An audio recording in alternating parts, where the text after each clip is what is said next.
welcome to the deep dive. We're going to jump straight into a really specific and, well, increasingly common journey of self-discovery today, the kind that happens in middle age, when lifelong struggles suddenly seem like they might have a neurological root. Exactly. And today we're focusing on the sources around Michael Wright. He's the person behind HYPERFOCUSED.Co.uk. Right. And he's currently going through the assessment process for adult ADHD. Yeah, so our mission, really, is to unpack the specific traits he talks about, the ones that ring true for him. And also understand the kind of catharsis that led him to build this whole platform. And crucially, I think, explore why so many people in their 40s and 50s are only finding these potential answers now. It's really a deep dive into, well, a generation that seems quite underdiagnosed. The timing is interesting too, isn't it? He launched HYPERFOCUSED.Co.uk specifically in October 2025. Right, ADHD Awareness Month. Yeah, and it wasn't like some slow, carefully planned thing. It was more like a burst of intense energy driven by this realization he was having. He actually said it was an outlet just to dump my thoughts somewhere. And importantly, to connect with other people going through something similar. And that energy, that source of it, is fascinating. He mentions this massive drive hitting him when the possibility of ADHD became real. Yeah. It's almost this compulsive need to get the internal chaos out.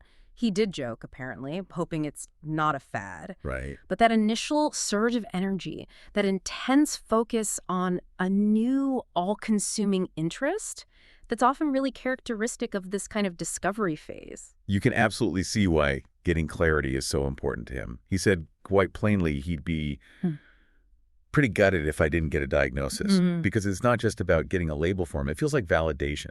The key, he thinks, they would make life make so much more sense. And that phrase right there, make life make so much more sense, that's the whole pivot, isn't it? Yeah, totally. It changes the narrative. Decades of feeling maybe lazy or somehow defective shifts to, okay, maybe my brain just operates differently. And when you look at the specific traits he identified with, you really see why he needs that explanation. It becomes so clear. Okay, so let's dive into those specific traits then, the ones that really resonated. He mentioned this persistent, almost crippling feeling of being criticized or rejected. Yeah. Feeling it from the slightest thing, he said. That's a huge one. Extreme emotional sensitivity. And, for anyone listening, there's actually a term often associated with ADHD for this, rejection-sensitive dysphoria, or RSD. RSD, right? Yeah. It's this really intense emotional pain triggered by the perception, not always the reality, mind you, but the perception of being rejected or criticized. So it's way beyond just being a bit sensitive. Oh, absolutely. It causes real intense distress. And Michael Wright, recognizing that feeling in himself, that's a major signpost on this journey he's on. And alongside that emotional piece, there's the functional stuff too, like being unable to stick with one thing. He described it as skidding from one thing to the other. That constant starting and stopping. Yeah, that difficulty regulating attention. Exactly. And it's not just, getting easily distracted like people might think. It's the sheer energy drain that comes from constantly switching tasks. Right. Which leads us straight into the huge effort adults put into covering all this up, what he calls masking, especially at work. So what does that actually look like day to day for someone maybe in their 40s, 50s in a professional role? Well, masking is really about performing normalcy, deliberately, consciously. Okay. So for an adult professional, it might mean, say, meticulously over-preparing for every single meeting, not because they're naturally organized, but because they're terrified of a sudden memory blank. Or using really rigid scheduling systems just to keep on top of basic deadlines, relying heavily on routine to avoid, cognitive slip-ups. Wow. And all of that takes a monumental toll on your mental energy reserves. And then there's this paradox, isn't there? The hyper-focus thing. He mentioned it could be a good thing sometimes. Yeah. Like if you're good at polishing off lots of different pieces of work quickly. Right. From the outside, it can look like a superpower. Right. Achieve amazing things in short bursts because you're just so locked in. But, as Michael quickly points out, if it is tied to ADHD, then this is kind of dysregulation that we're talking about. Right. It's not controlled. Exactly. It's not a choice. It's more like an uncontrolled flow state where you maybe can't hit the brakes or easily switch focus, which often leads to burnout or neglecting other really important things. That distinction is so key, isn't it? Controlled, chosen focus versus that sort of dysregulated tunnel vision. Absolutely critical. And you can see how this plays out professionally. He actually managed to get to a senior leadership role, which is, high achieving. Definitely. But he makes this really sharp observation that the higher you climb, the harder it actually gets. Because the structure falls away, doesn't it? Yeah. In more junior roles, there are often more systems, maybe more direct supervision, colleagues around who might, as he puts it, spot the things that are holding you back. But once you get to senior leadership, that support scaffolding tends to disappear. The expectation is total self-management. And the masking gets harder. Exponentially harder. The burden just grows and grows until, for many, there's a breaking point. The exhaustion basically forces them to ask, why is this so much harder for me than it seems to be for everyone else? Which sets the stage perfectly for the bigger picture, really. Why is this happening now? To so many people in that 40s and 50s age group, Michael suspects, and he's probably right, that ADHD prevalence is pretty high in this generation, but it's just been heavily underdiagnosed.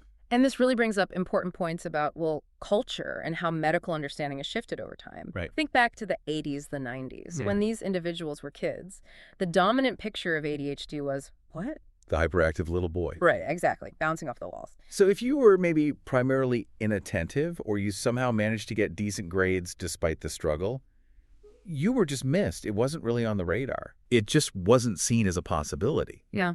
And the culture reinforced that, didn't it?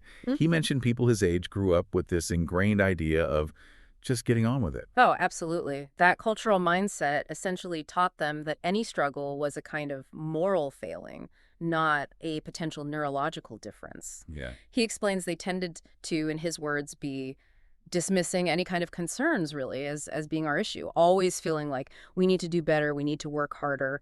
So for decades, they were trying to fix what they thought was a character flaw, just using willpower. Which, if the underlying issue is neurological, is basically a doomed effort. It's exhausting and demoralizing. So finding out there might be a diagnosis, a reason, it offers this huge relief. It finally provides, as he says, some real explanations for this stuff, especially for people who spent years internalizing that struggle, feeling, damaged or we're a bit messed up or we're not the same. Yes. It shifts the focus away from what's wrong with me to, okay, how does my brain work? It moves from self-blame to scientific understanding. That is the definition of catharsis, isn't it? Absolutely. And remember that massive drive we talked about earlier? Yeah, the energy surge. Which had probably been focused inward for years as self-criticism, suddenly gets channeled outwards.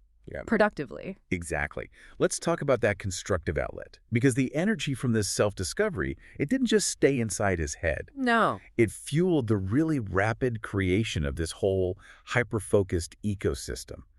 The website, the Instagram account, a Facebook group, even a LinkedIn presence. And the fact he could create that whole network so quickly, well, that's kind of a testament to that powerful, if sometimes, previously misdirected drive that can come with ADHD. Right. It's a great example of how once that energy is understood and maybe harnessed a bit, it can be incredibly productive. And he clearly found community through it.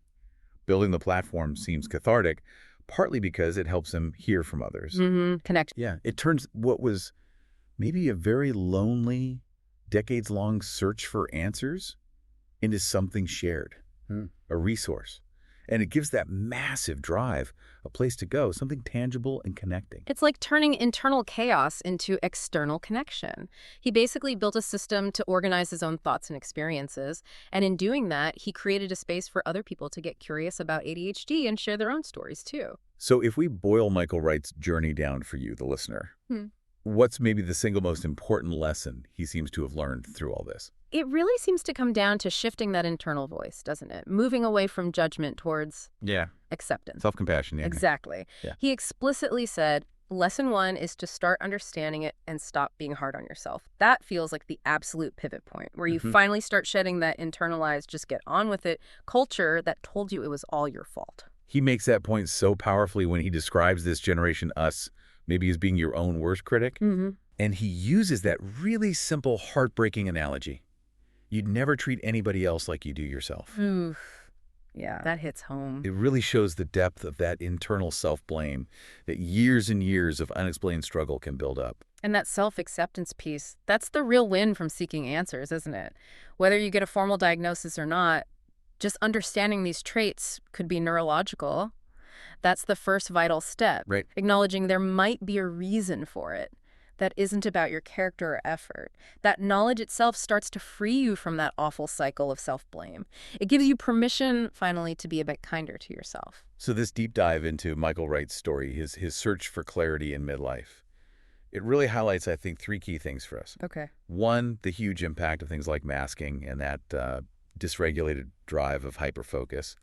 Two, the whole cultural context that meant a generation in their 40s and 50s ended up so heavily underdiagnosed. And three, maybe most importantly, the incredible life-changing power of starting down that path of self-compassion. Yeah, and it really feels like an open invitation to be curious, doesn't it? Michael directly encourages anyone listening. If you've ever been curious about ADHD for yourself, definitely look into it. Just asking the question. Just starting the inquiry. It can unlock so much understanding and potentially free up a vast amount of mental energy that was previously just tied up in internal criticism and trying too hard. Which brings us to a final thought. If that initial burst of energy, that drive that comes from finally finding a potential explanation, is powerful enough to build a whole community platform almost overnight, Yeah. well, we have to wonder, don't we? How much unseen potential, how much constructive energy is maybe lying dormant in people right now, simply waiting to be unlocked by seeking an explanation for life's difficulties instead of just internalizing them as some kind of personal failing or character flaw. That's a powerful question. We pour so much energy into suppressing symptoms or trying to fix ourselves according to some neurotypical ideal Right. that we often completely overlook the incredible resource, the sheer energy that's just waiting to be redirected once its actual nature is finally understood. Something to think about. Yeah. That's it for this deep dive. Thanks for joining us.